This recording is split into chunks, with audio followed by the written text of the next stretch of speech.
Thanks for hearing, sir. Good to see you.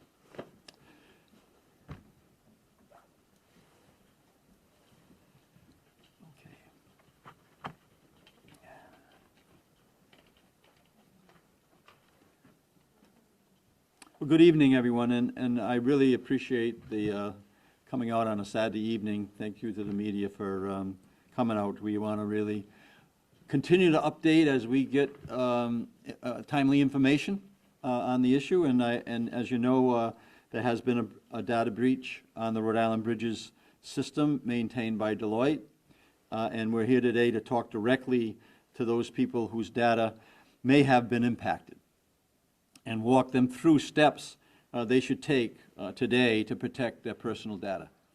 So I was at an event this morning.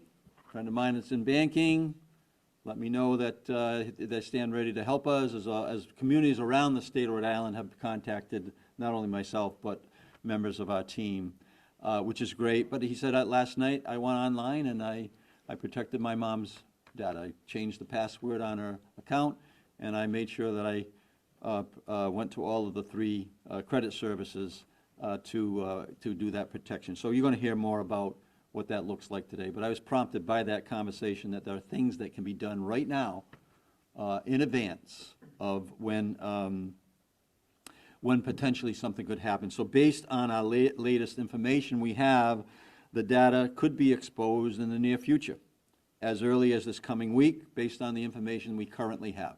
That's new information from last night. And that's why we wanted to be here tonight. We have brought in a federal expert here to provide specific actions Rhode Islanders can take right now to protect their personal data.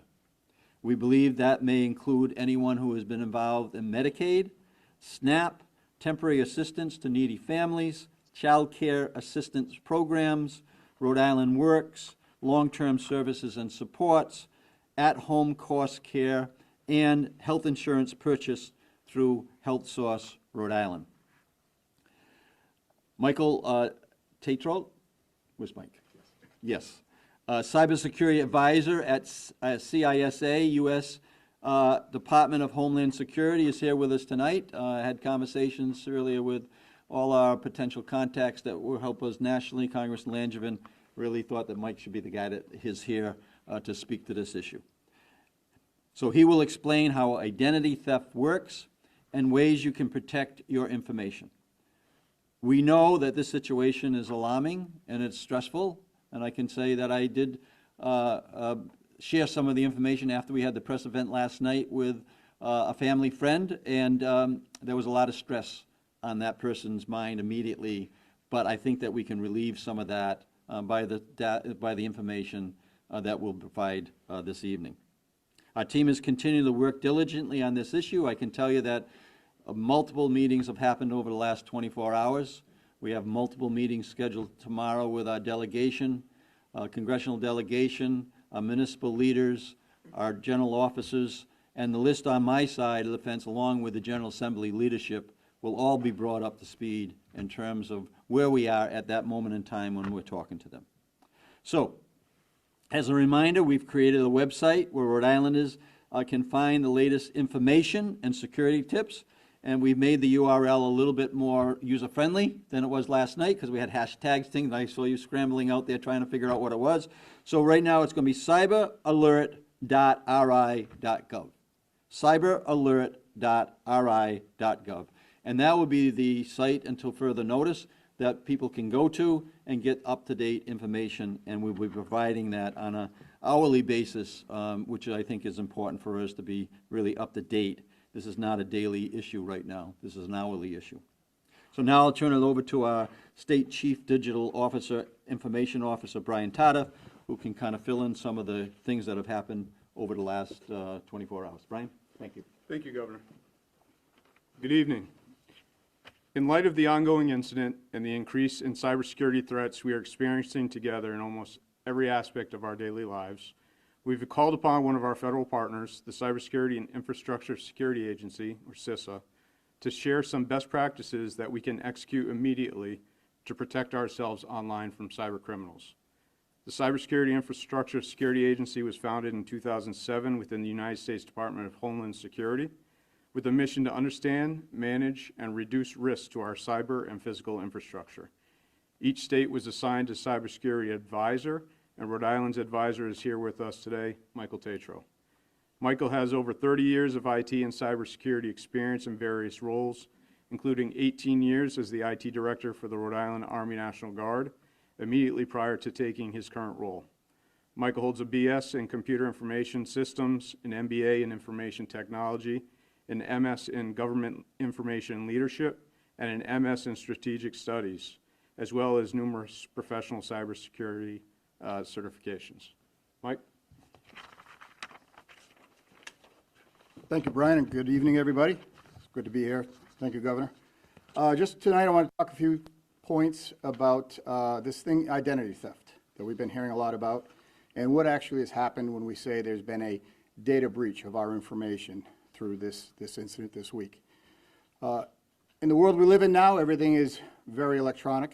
Everything is tied to numbers. That is our identity, our social security numbers, our date of birth, our home addresses, our phone numbers, right? Those are all things that are unique to us and that we hold very dear.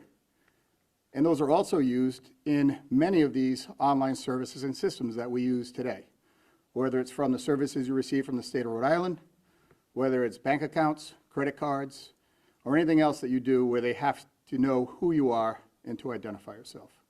So identity theft is very popular because we can then take the information about all of us and use it against us if it's not properly protected. So that's what we say when we talk about identity theft. Someone has stole those things, those numbers, those letters that make me who I am in this digital world that we're in. So it's important that we know how to protect these and how to keep them from being used nefariously by criminal actors. And there are precautions that we should be taking. Many people already do this. I personally have credit monitoring and identity theft on myself. I've had it for over a decade. It's available. There are free services out there. You should not have to pay for basic identity theft protection. There are the three popular credit bureaus here in the United States: Equifax, Experian, and TransUnion. Again, Equifax, Experian, and TransUnion are the three organizations that kind of monitor our credit. And that's what all of these companies and banks and credit cards and loan companies look to see are you credit worthy for things that you do. So it's important to engage with those online organizations to let them know that I am who I say I am, and I want you to protect my digital information and my digital fingerprint, if you will, so that it can't be used by these nefarious actors all over the world. So tonight, I would implore you, if you have not already taken a look at some of these services, certainly do that. Again, you can look at cyberalerts.ri.gov for information. They'll be putting up different information and videos on how to do this and what is credit monitoring and how do you go and sign up for that free service. In talking with the governor, it is possible that we're going to have some additional credit monitoring provided by Deloitte as part of the partnership and work that they're doing together. So again, information on that will be posted as well. So again, look at your credit and be sure that you know how to know if someone is trying to use your credit without your knowledge, right? So that's the monitoring piece. There are also ways you can go in and lock your credit so that if someone does try and take out a loan or a bank account or a credit card in your name, it will be stopped. And I can tell you from personal experience, it's worked very well for me. I've had it stopped multiple occasions. One other important aspect that you should understand tonight is how to protect your access to all of your digital accounts and everything that you do online, from your banking to your state benefits to your banking and credit cards. Everything we do seems to be online. It's very convenient. I can sign in from my phone or my laptop or anywhere and get access to all kinds of services. And it requires me to have my username and my password to say this is who I am. Unfortunately, those are also breached many times. That is, again, part of your digital identity. Your username and your password are one of those many things that make you up as your identity. So as you go to try and log into these websites, if somebody has those two pieces of information, they can log in and pretend they're you and do whatever they want with your accounts. So what we try to tell people is to take advantage of what we call multi-factor or double-factor authentication, meaning two ways to secure your online connections and your online presence. So simply just having your username and your password is not enough. You can set up through most of the services now where it will send you a code to your phone as a text message. It can send you a code as an email. It can even call you and read off a code to you over a phone if you don't have any of those technical means of doing that. And then you have to put that one-time unique code in to be a second level of authentication, right? Multi-factor, 2 ways of identifying who you are. And by doing that, it comes in handy because if somebody does not actually possess your phone or your phone number at your house to receive that phone call, they will not get that code to put in as that second line of defense, if you will. So if you don't have that, I implore everybody, if you have the ability to add what we call multi-factor, that's usually how it's referred to on a lot of websites, take the time to enable that. I can't stress that enough. So many times I have been out doing my assessment work and talking to people throughout the state, and they come up and say how much that saved them from having an account compromised, whether it's a bank account or a credit card or anything else. We're in the holiday season right now. Everybody's going crazy on their online shopping with Amazon and everywhere else, getting those deals. This is the time when cyber criminals are looking to prey on us, unfortunately. So be vigilant. Be vigilant with all of that. Finally, in connection with your online identity, I did talk about username and passwords. Having a long password is actually ideal. Having something that is 4 letters or 6 letters long, unfortunately, in this modern society is not sufficient. Those are easily broken and figured out. Going out 10 or 12 characters long, it's more about the length of the password than how complex it is. Pick your 3 favorite pet names, separated by a dash, and there's your long password, right? And then when it's time to change it, you just move around to your favorite kids or your favorite colors or your favorite food, right? Anything you can come up with that you can remember. Password managers, there's a lot of tools out there. I use one myself, very handy, right? You can actually go in there and have a secure place to store your passwords instead of under a Post-it note on your keyboard. Probably not recommended. But certainly consider that. Long passwords go a long way to helping with the multi-factor. Again, all of this information will be put up on cyberalerts.ri.gov. Also in there, we'll be putting in a link to one of the great sites that I like at CISA that we have under CISA.gov, Secure Your World, secure-your-world. They have a lot of great training tools, a lot of great things that help demystify a lot of this for everybody, make it more understandable, relatable, and usable for you as you deal with this digital world and these digital criminals that we have to deal with every day. I know that was a lot to take in, but again, this will all be on the website for you to think about. Again, multi-factor, credit identity check and monitoring, and long passwords. If you take away nothing else, those 3 things can take you a long way. I'll now be followed by the Director of Human Services, Kim Brito. Thank you. Good evening, everyone. This evening, I'm joining others here to share more information on ways to further protect your information and your benefits. I am Kim Brito, the Director of the Department of Human Services. I will focus on the benefits that the agency is responsible to distribute. So I want to share that DHS is continuing its mobilization efforts to revert back to paper application processing come Monday. We formally used to do this and are confident that we'll be able to help individuals in need of human service benefits and services. I should emphasize that it is important that we continue to direct people to now the cyberattack.ri.gov website for additional information that will be posted there on this breach. Right now, I understand that families and individuals feel uneasy because of this breach and wondering what this is going to do to their benefits. What the colleagues here and I are sharing is the steps that families can take to protect their benefits. Specifically, what I'll talk through next is the EBT cards if families or individuals are receiving those benefits. Although we have not seen customer information leaked, preventative measures can be taken. These fraud prevention tips and resources are available on the DHS website under the Resource tab. The website is dhs.ri.gov/resources. EBT card holders can put a freeze on their card, like our credit cards that have been discussed. This prevents the card or the benefits that are associated to that account from being used.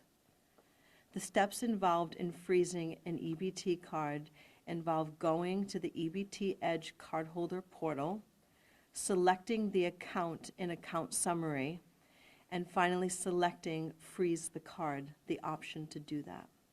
Customers will need to confirm that they are okay with freezing the card when they are prompted to do so. The process for unfreezing is very similar, except this time, under the Account Summary, you would select Unfreeze and follow that same process. Customers should be able to do this from the comfort of their home. Some other important prevention tips to protect your EBT card are to change the PIN frequently. Never give your PIN to anyone via text, via email, and always get into the practice of updating your PIN after every issuance. Those are very preventative, proactive measures to ensure that the benefits around that card remain there for you to use when you need it. If you lose your card, don't know where it is, or you think that your EBT card may have been compromised, you can also call the EBT customer service line at 1-888-979-9939. The number can also be used to change the PINs, but the EBT cardholder portal is the preferred method. So I have reviewed a lot of steps here. I just want to reference again that all of this information is spelled out on the DHS website. Thank you. We're ready to take questions, but before we do that, I just want to point out here that we believe these are the programs of people who have possibly been breached. So if, for example, we've had lots of questions about unemployment insurance and whether they have that is not in Rhode Island Bridge, it's not. These are the programs. So if people have had an interaction with these programs that you see, those are the ones who should be taking these steps. Okay? Lauren, did you have a question? Yes, thank you. So to start off, if someone freezes an EBT card, does that mean they can't use it? If so, how do people access those SNAP benefits? When the EBT card is frozen, no, it cannot be used. They would have to go in and do the steps to unfreeze it to then be able to access those benefits. And this might be a better question for the governor. Will Deloitte be reimbursing Rhode Island for the costs associated with the hack? Do you know that yet? Yeah, I think, Jonathan, maybe you could speak to that. But yes, those conversations are happening, and I believe that we're making a great deal of progress on that. Yes, Deloitte's our vendor for this. They run the system, and they are obligated to help us through this process. And for instance, as an example, obviously everything's not completely finalized, but as an example, the credit monitoring service that will be stood up and provided to those that have experienced this will be paid for by Deloitte. Mm-hmm. And right now, do you know how much the hackers are demanding? That is, certainly something that's happening between Deloitte and the people that are contacting Deloitte, the cyber criminals. So at this point in time, no. But I think that that conversation is going on directly with Deloitte and the cybersecurity, the cyber criminals. That's how this process works. They're learning a little bit about it. They actually have someone that they hire to talk to these people who are doing this criminal behavior, and then those conversations are going on, that negotiation is going on between them. Okay, next up, Bill.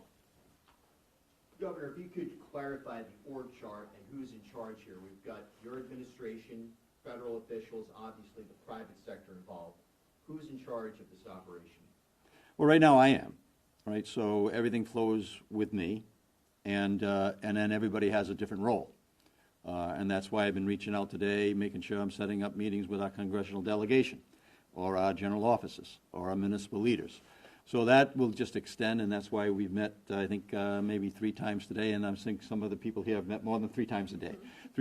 So it goes through me, and then from there, we're going to continue to take each piece of this. Tonight, it's all about that notion about how we can communicate with people in advance of where there may be a distribution of data that could cause harm to individuals, for them to get out and be very proactive about doing that. Personally, I had my personal information compromised a few years back, and I made sure that I was working through all the process. I had to go backwards on that, but I was able to work my way through to make sure that that was eliminated from my credit report. We're trying to avoid that tonight, Bill, right? Have you heard from any consumer banking institutions or individuals that they suspect that there's already been any sort of breach as a result of this hack? I'll let Brian answer that question. This is an ongoing investigation, but we have Go to the not mics, Brian. received, this is an ongoing investigation, but we have not received any information that indicates that. No. Lastly, during the pandemic, there were a number of property owners who received funds from the state, basically to pay for people who were either unhoused or unable to pay their rent. They interfaced with the broad social service system in the state of Rhode Island. Should property owners and management companies be concerned right now, or is this strictly those who have received benefit disbursements? That was discussed today. I'll just say yes, if they have been in contact. I think even there's some small businesses, right, that maybe have been involved with the small business program at Health Source Rhode Island. But we'll make that clear. But right now, if anybody thinks that they touch any of those, any of the things that was posted up there, they should take this as a advance notice that they should be proactive in protecting their information. Aaron? For Kim first, so you're implying that part of this data breach could be a concern regarding someone accessing EBT benefits if they don't have the card in hand. That's a concern right now? Yes.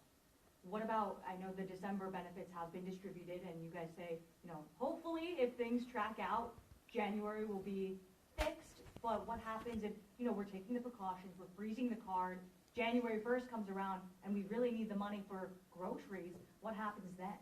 So internally, we're working through that now and options that we have to do offline calculations and ensure that benefits are distributed for January. So we are working through that process now. More to come as it evolves. We're planning for the system to be back up as quick as it can, but if it isn't, we also have plans on how we can continue to service our customers and ensure that benefits are delivered timely. Thank you, and Governor, I think you said there was a development as early as last night about the possible exposure of the sensitive information this coming week. What are the implications of that, and what is the difference between now safeguarding and next week? Well, I think that, again, getting ahead of it makes all the sense in the world. And whether you think that you're going to be impacted or just from a general practice, as Mike was mentioning, this is a moment where we can educate people in terms of how to do that. And the one thing I really would like, if anything you remember, cyberattack.ri.gov, right? Cyberattack.ri.gov. If that's the one thing, because then at least you'll be able to go to a place where we start and putting real-time information about how we can do exactly what you said. And that was new information, and that's why we're meeting tonight in terms of hearing from Deloitte with their negotiations, as I described, that there was an indication that information could be distributed as early as next week. Anybody else?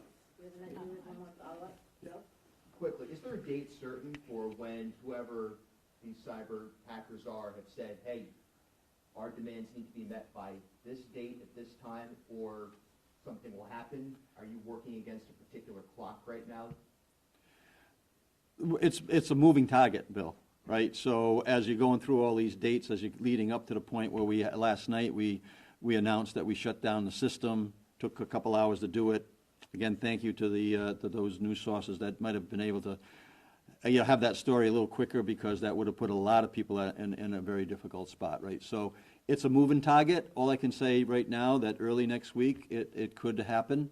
And as we get more information, if that extends, we'll let people know. But the urgency is there, and I think that, again, going to that cyberalert.ri.gov would be a really good tool as we move forward in this process, which is going to, it's going to go over a long period of time. Right?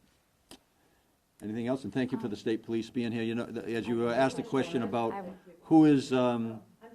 Who's involved, not only FBI, the state police, thank you for being here, all our department heads, and it'll extend past that to making sure that we're getting in touch with as many people as we can, whether it's through DBR, with the bankers, who are going to be very helpful with this as well.